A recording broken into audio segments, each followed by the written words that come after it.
फातिमा की रानी माँ, प्रभु यीशु की माँ, आसरा तू ही है माँ।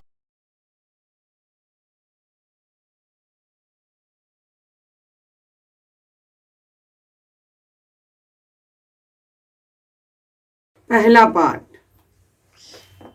संत यूहन्ना का पहला पत्र, अध्याय 1, पद संख्याएं 5 से अध्याय 2, पद संख्याएं 2 तक। हमने जो संदेश यीशु मसीह से सुना है और तुमको भी सुनाते हैं, वह यह है, ईश्वर ज्योति है और उसमें कोई भी अंधकार नहीं। यदि हम कहते हैं कि हम उसके जीवन के सहभागी हैं किंतु अंधकार में चल रहे हैं, तो हम झूठ बोलते हैं और सत्य के अनुसार आचरण नहीं करते। परंतु यदि हम ज्योति में चलते हैं जिस तरह वह स्वयं ज्योति में है, तो हम एक दूसरे के जीवन के सहभागी हैं और उसके पुत्र यीशु का रक्त हमें हर पाप से शुद्ध कर देता है।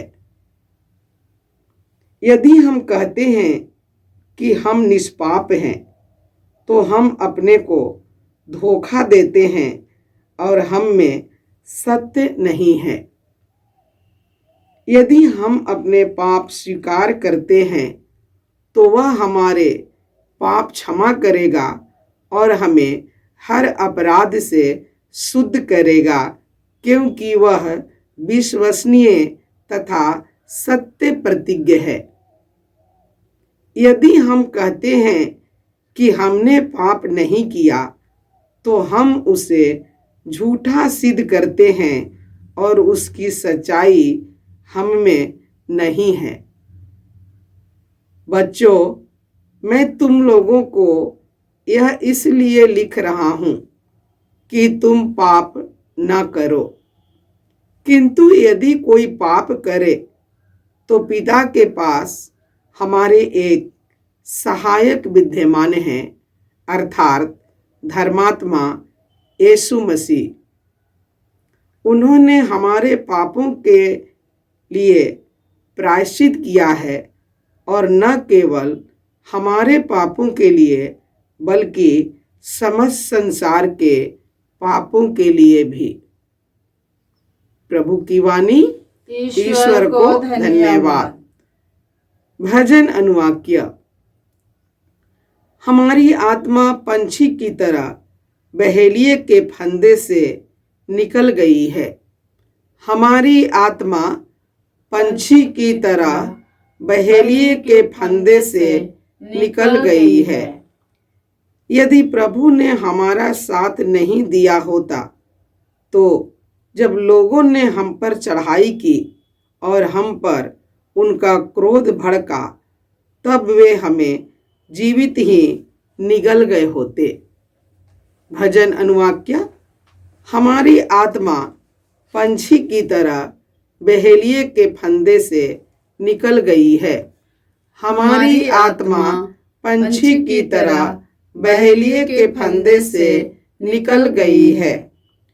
बाढ़ हमें डुबा ले गई होती, जलधारा ने हमें बहा दिया होता और चारों ओर उमड़ती लहरों में हम डूबकर मर गए होते। भजन अनुवाक्य।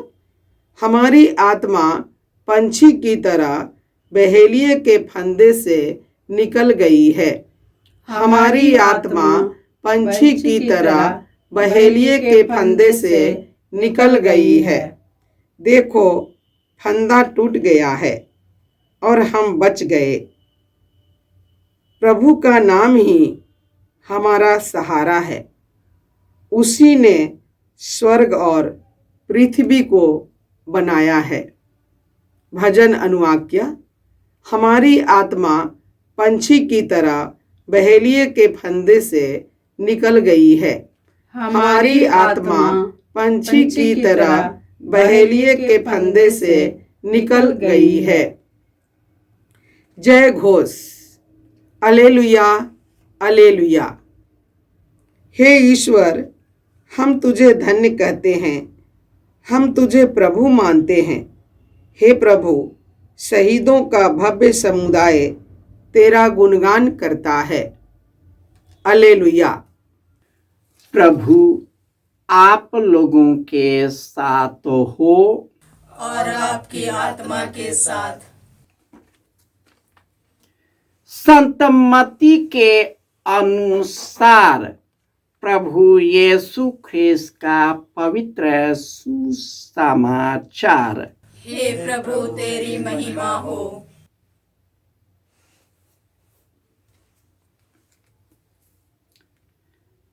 अध्याय 2 पद संख्याएं 13 से 18।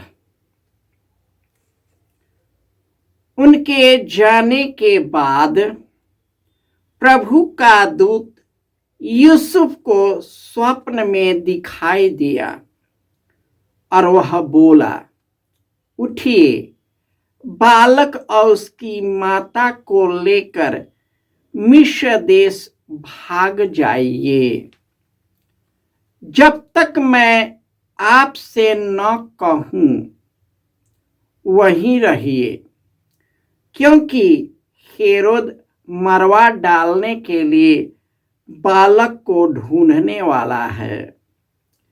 यूसुफ उठा और उसी रात बालक और उसकी माता को लेकर मिस्र देश चले गए। वह हेरोद की मृत्यु तक वहीं रहा, जिससे नबी के मुख से प्रभु ने जो कहा था वह पूरा हो जाए, मैंने मिस्र देश से अपने पुत्र को बुलाया। हेरोद को यह देखकर बहुत क्रोध आया कि ज्योतिषियों ने मुझे धोखा दिया है।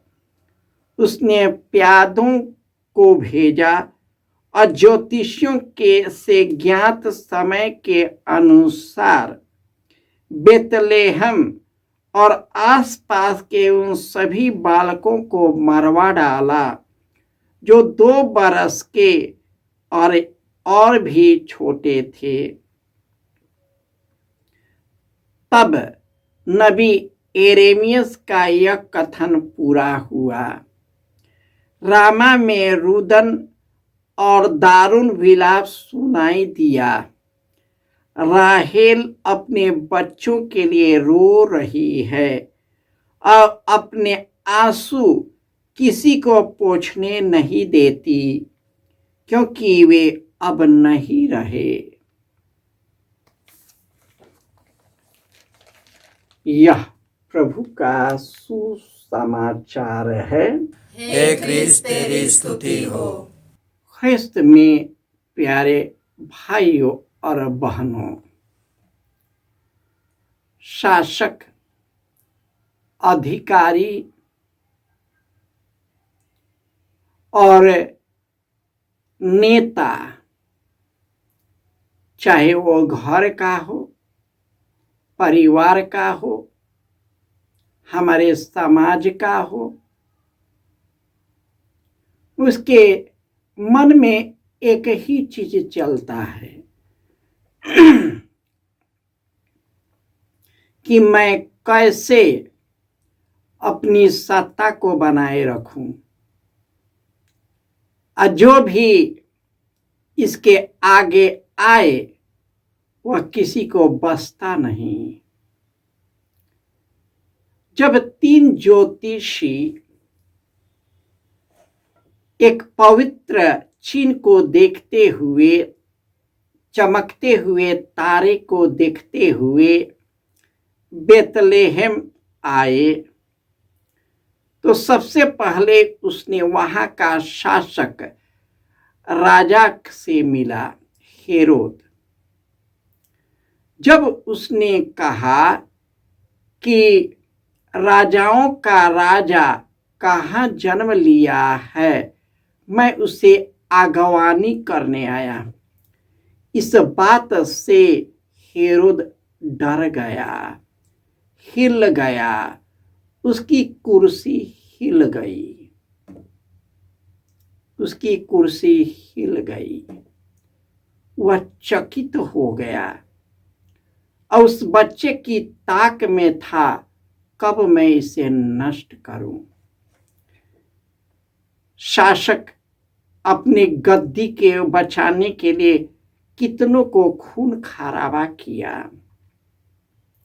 हमारे देश में एक दूसरे के अधिकार को छीनने के लिए कैसे कैसे पैतरे बांधते हैं, कैसे कैसे नेता अपने कुचक्र जाल में फंसा लेता है और जो भी उसके विरुद्ध होता है उसे किसी न किसी कुकर्म में फंसा देता है, क्योंकि उनके पास सत्ता है। परंतु उसकी सत्ता क्षण भंगुर है। हमारे आज रूस और यूक्रेन अपनी सत्ता को बनाने के लिए, अधिकार जताने के लिए आज तक लड़ रहे हैं। कितने लोग मर गए उनको इन्हें परवाह नहीं, और कितने लोग मरेंगे इसका भी परवाह नहीं, क्योंकि उनको गद्दी चाहिए, गद्दी पर बना रहना चाहिए, अपना नाम और शौकत चाहिए और कुछ नहीं है। फिलिस्तीन और इस्राएली हमेशा युद्ध, हमेशा युद्ध। जो देश गरीब है उसमें युद्ध कराना, उसे फंसाना, उसको अपने वश में करना, बात न माने तो जाकर उजाड़ देना।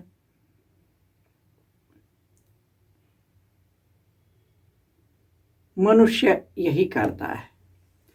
आज माता कलीसिया निर्दोष बालक शहीद का पर्व मनाता है।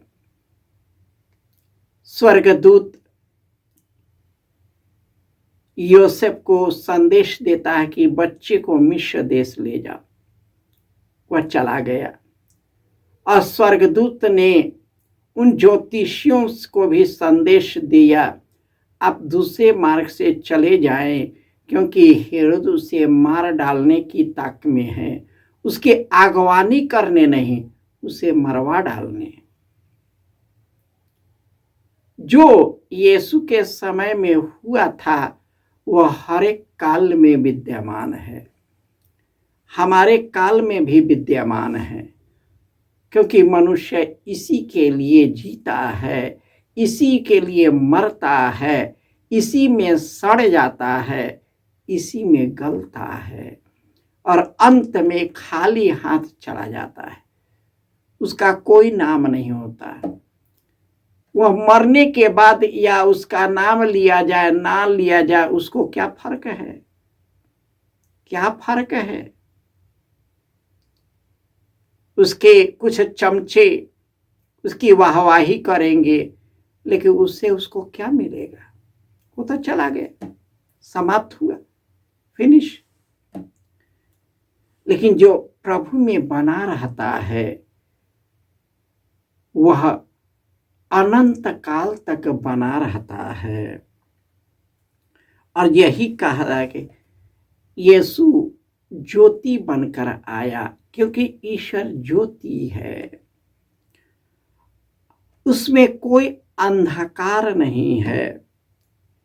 यदि हम कहते हैं ईश्वर की ज्योति में हैं लेकिन अंधकार में चलते हैं, हम उसके सहभागी नहीं होते।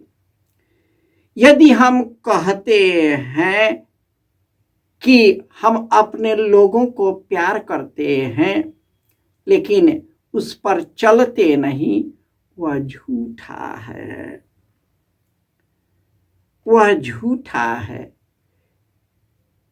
घमंडी अहंकारी जिद्दी लोग अपनी गलती स्वीकार नहीं करते। जो करते हैं उसे कई तरह से सत्यता प्रमाणित करने की कोशिश करते हैं, लेकिन वह कभी भी गलत सत्य नहीं हो सकता।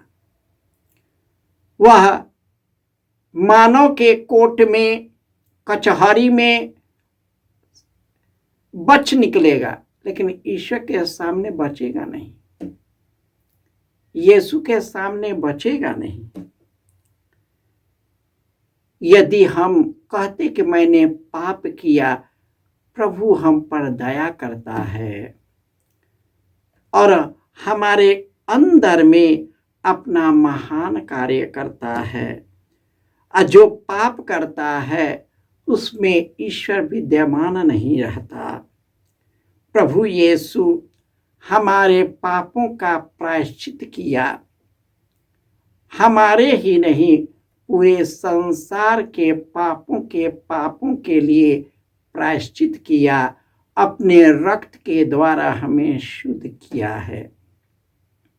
यीशु ने कहा है, मैं संसार की ज्योति हूँ, जो मेरा अनुसरण करता है वह अंधकार में भटकता नहीं रहेगा, उसे जीवन की ज्योति प्राप्त होगी। प्रभु यीशु के ज्योति पर चलने के लिए इस संसार का अंधकार हमें इस दुनिया से मिटा सकता है, परंतु हमारी आत्मा जो तत्पर रहता है उसे वह कुछ भी नहीं कर सकता। यही कारण है कि यीशु ने उन बच्चे जो उसके नाम पर शहीद हुए, उन बच्चों का सब खून अपने खून के द्वारा क्रूस पर अर्पित किया और उन निर्दोष बच्चों को भी शुद्ध कर दिया, पवित्र किया और उनके घावों के द्वारा हम सभी भले चंगे और स्वस्थ हो गए हैं। आइए हम सभी अपने विश्वास को यीशु में सुदृढ़ बनाएं, ताकि हम पाप, कुकर्म, मनुष्य के स्वार्थ, लालच और दुनिया के प्रलोभन में न फंसे, परंतु हम विश्वास और भरोसे के साथ यीशु के साथ, माँ मरियम के साथ, सब दूतों और संतों के साथ पिता की महिमा में प्रवेश कर सके। जय यीशु।